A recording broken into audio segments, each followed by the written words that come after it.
On September 10, 2021, coastalreview.org shared Jared Lloyd's first-hand experience with an algae bloom.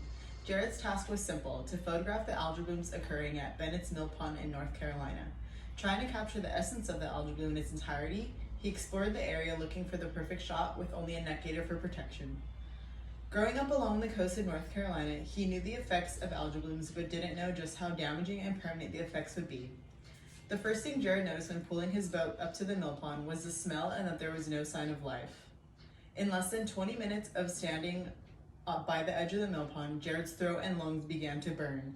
He explained it as something he had never experienced, and it wasn't like inhaling bear spray. He started coughing, spitting, and gasping for air. The Centers for Disease Control and Prevention, last update on April 1st, 2021, stated that anyone can be exposed to harmful algae and cyanobacteria and their toxins through skin contact, breathing in toxins, swallowing contaminated water, and eating contaminated food. Researchers have given the nickname very fast death factor to a toxin that blue-green algae can emit called Anatoxina.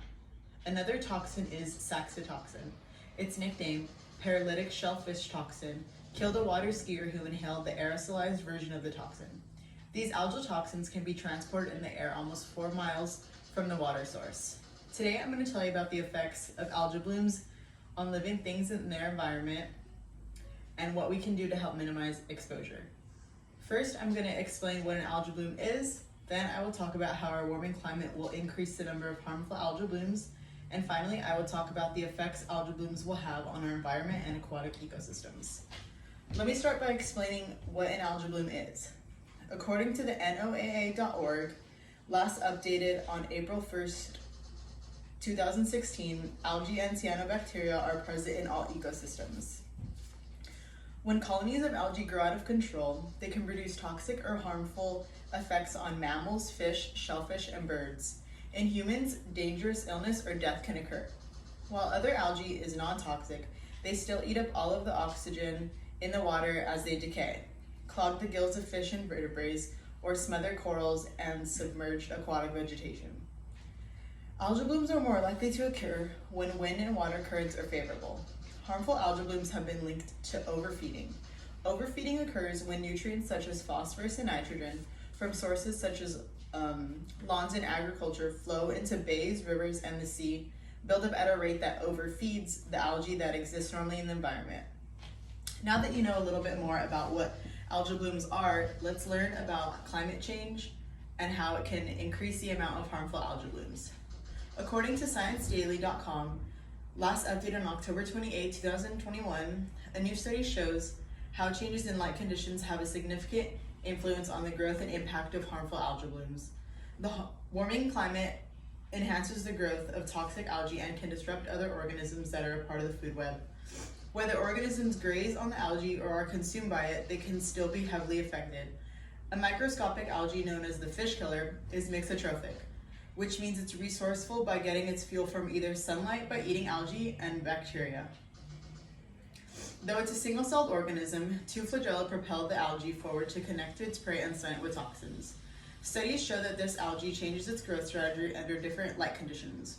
The changes in light interacted with carbon dioxide and temperature to affect the growth and amount of carbon and nitrogen stored in each cell. In high light conditions, the population increased, but the cells had lower levels of carbon and nitrogen. In low light conditions, the population didn't increase. Instead, the algae packed its cells with carbon and nitrogen. Over the course of the study, the algae acclimated to increased temperatures.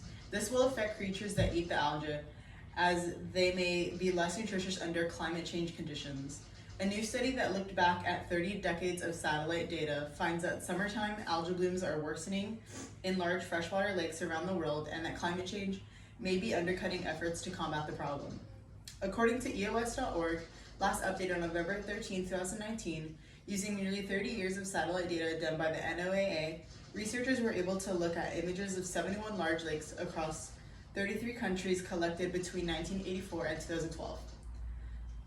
Bloom intensity increased in more than 2/3 of the lakes in the summertime, and studies found this trend across different regions and lakes. Now that you know about how climate change can increase the amounts of harmful algae blooms, let's learn about how the effects of algae blooms will have on our environment and aquatic ecosystems. According to EPA.gov, last updated on March 1st, 2021, the effects an algal bloom will have on the environment can be detrimental. Algal blooms can reduce the ability of fish and other aquatic life to find food and can cause entire populations to leave an area or die. After the toxins have been consumed by small fish and shellfish, the toxins move up the food chain and can affect larger animals like sea lions. Nutrient pollution can cause dead zones, also known as hypoxia, which are areas in the water where little to no aquatic life can survive. These areas are created by algal blooms consuming oxygen as they die and decompose.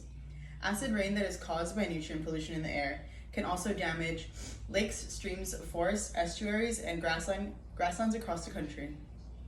Today, you learned about what an algal bloom is, then you learned about what the warming climate does to algal blooms. Finally, you learned about the damaging effects these algal blooms have on our environment. Although these algal blooms cannot be prevented, it is important to know these things for our safety and well-being. If Jared had been more educated on the harmful effects of algal blooms, he might have avoided a life-threatening experience.